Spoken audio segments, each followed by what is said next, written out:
সালামু আলাইকুম। এই মুহূর্তে একটা ক্রান্তিকাল পার করছে বাংলাদেশ। বর্তমান সরকারের যিনি প্রধান উপদেষ্টা আছেন ডক্টর মোহাম্মদ ইউনূস, এক হাতে অনেক কিছু তাকে সামলাতে হচ্ছে। স্বাভাবিকভাবেই আওয়ামী লীগ যেহেতু ক্ষমতা হারিয়েছে, তো ক্ষমতা হারানোর পর নানানভাবে পলিটিক্যালি সরকারকে ডিস্টারবেন্স করবে, এটাই বাস্তব। আর এই জায়গায় বিএনপি যদি ক্ষমতা হারাইতো, জামাতও হারাইতো, এরকম একদম হাতের মুঠ থেকে একটা জিনিস সরে গেল, সো এটার তো একটা জ্বালা পোড়া থাকবেই, তাই না? এর পাশাপাশি আপনি দেখেন যে মার্কিন যে গোয়েন্দা প্রধান ভারতে আসলো, তার যে বক্তব্য, সেইটাকে কেন্দ্র করে একটা আন্তর্জাতিক চাপের মুখে আছে সরকার।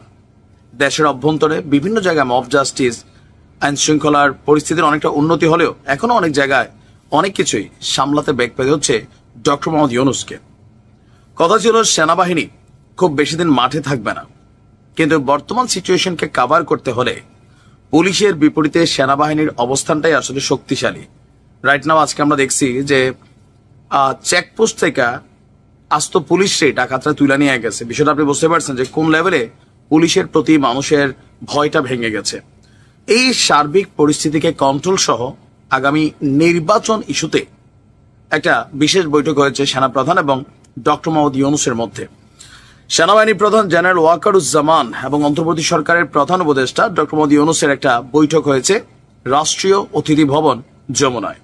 আর আমাদের সেনাবাহিনীর যে জনসংযোগ পরিদপ্তর আইএসপিআর, তারা একটা সংবাদ বিজ্ঞপ্তিতে আপনার এই তথ্য জানিয়েছে।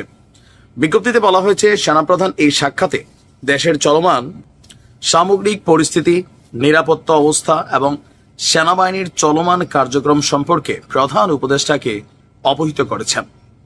আর সেনাবাহিনীরও মাঠে থাকার যে মেয়াদকাল, সেটা গেল 2 থেকে 3 দিন আগে বর্ধিত করা হয়েছে আরো 2 মাসের জন্য।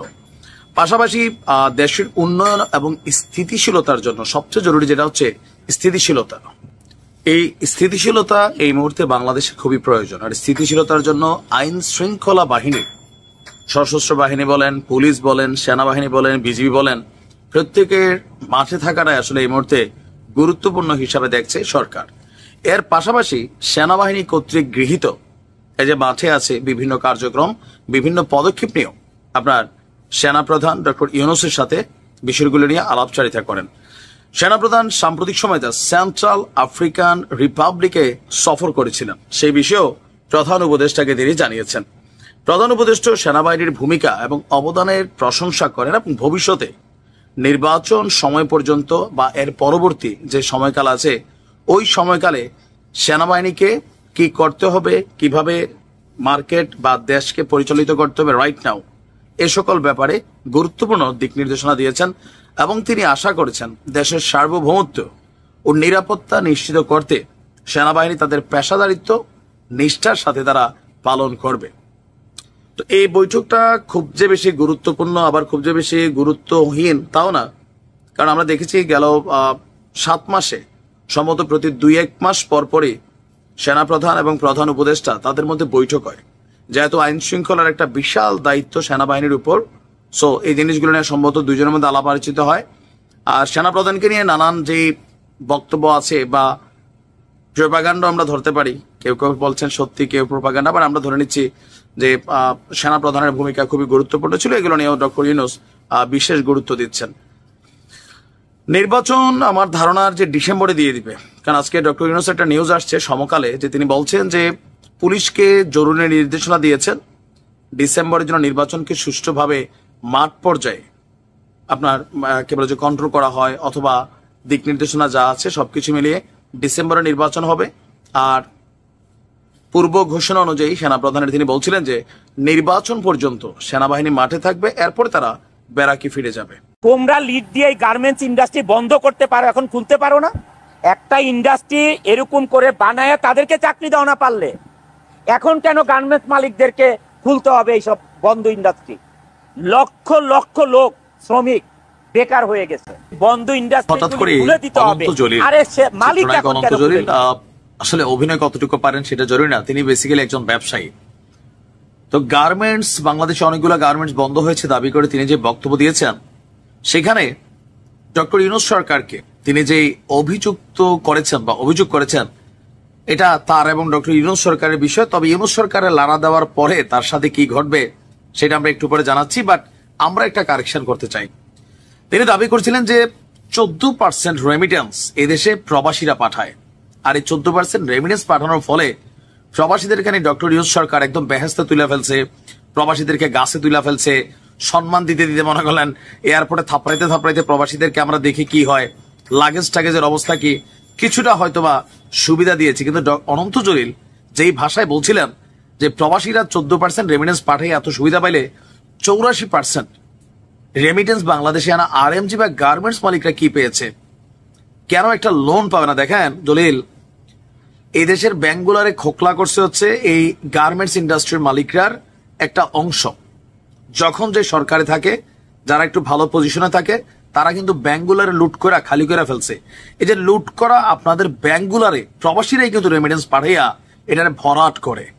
প্রবাসী রেমিটেন্সের আইডিয়া সম্ভবত আপনার নাই, কারণ আপনি সিনেমা যেমন ফ্লপ বানান, প্রবাসীদের সম্পর্কে যে কথাটা বলেছেন সেইটাও ফ্লপ। তো যাই হোক, অনন্ত জলিল যে বক্তব্যগুলো দিচ্ছেন এর মধ্যে সবটা যে ডাহা মিথ্যা কথা তাও না, কিছু অংশ সত্য। এদেশে অনেক ইন্ডাস্ট্রি বন্ধ হয়ে গেছে, যার কারণে যারা বেকার হয়েছে জীবিকার তাগিদে চুরি, ছিনতাই, রাহাজানি, বিভিন্ন যে অপকর্মগুলো, অবশ্যই এটার একটা অংশ কিন্তু কর্মহীনতা বা বেকারত্বের কারণে বেড়েছে। তো এই যে অনন্ত জলিল যে দাবিটা করেছেন যে বাংলাদেশে আপনার পোশাক কারখানা সংশ্লিষ্ট 240টি গ্রুপ বন্ধ হয়ে গেছে, এটা নিয়ে ডক্টর ইউনূস সরকার সরাসরি তাকে মিথ্যাবাদী বা মিথ্যুক বলে দাবি করেছেন। বলা হচ্ছে যে অনন্ত জলিল যে দাবি করেছেন তা সম্পূর্ণ মিথ্যা। তো মিথ্যার সত্যটা কি? আপনার প্রধান উপদেষ্টার প্রেস সচিব তিনি বলছেন অনন্ত জলিল সরকারের থেকে কিছু সুবিধা আদায়ের চেষ্টা করার আগে সঠিক তথ্যটা জানা উচিত। পোশাক কারখানার 240টি গ্রুপ বন্ধ হয়ে গেছে বলে যে তার দাবি, তা সম্পূর্ণ মিথ্যা। এছাড়া বাংলাদেশে সেটিও নাকি অসত্য। হাজার হাজার মানুষ চাকরি হারিয়েছে বলে তার দাবি, সেটিও ভুল তথ্য না। এই জায়গাতে প্রধান উপদেষ্টা যিনি প্রেস সচিব আছেন শফিক সাহেব, আপনার তথ্য ভুল। আপনারা তো চাকরি পেয়েছেন, জনগণের টাকায় ভাত খান, মাঠের অনেক খবর কিন্তু রাখেন না। বাস্তবিক পক্ষে অনেক মানুষ এই গত 7 মাসে বেকার হয়েছে, এটা সত্য, এটা আপনি অস্বীকার করার সুযোগ নাই। অবশ্য আপনি সরকারের জায়গা থেকে আপনি এটাই বলবেন। যাই হোক, সরকারের দাবি, অনন্ত জলিলের দাবি মিথ্যা হলে, শফিক সাহেবের বক্তব্য যে উনি যে বক্তব্যটা দিচ্ছেন এটা যদি মিথ্যা হয়, অনন্ত জলিলকে তার যে তথ্য 240 কোম্পানি নিয়ে দিচ্ছেন এবং পরিসংখ্যান সেটা উপস্থাপন করার জন্য আপনার অনুরোধ জানিয়েছে। এরপর উপদেষ্টা প্রেস সচিব একটা তথ্য আবার দিচ্ছেন যে গত 7 মাসে বাংলাদেশের রপ্তানি 11% বৃদ্ধি পেয়েছে, আর সব জায়গায় নাকি আপনার মোটামুটি ব্যবসা বাণিজ্য ভালো চলতেছে, আস্তে আস্তে ভালো হচ্ছে, পরিবেশ অনেকটা আগের তুলনায় বেটার হয়েছে। চাঁদাবাজি আছে, বিভিন্ন জায়গায় লুটপাট আছে, এগুলো আপনারা না দেখলে আবার কে দেখবে ভাই? আওয়ামী লীগ সরকারের সময় এগুলো বলতো যে না, দেশের পরিস্থিতি ভালো, লুটপাট নাই, কিন্তু ঘটতো।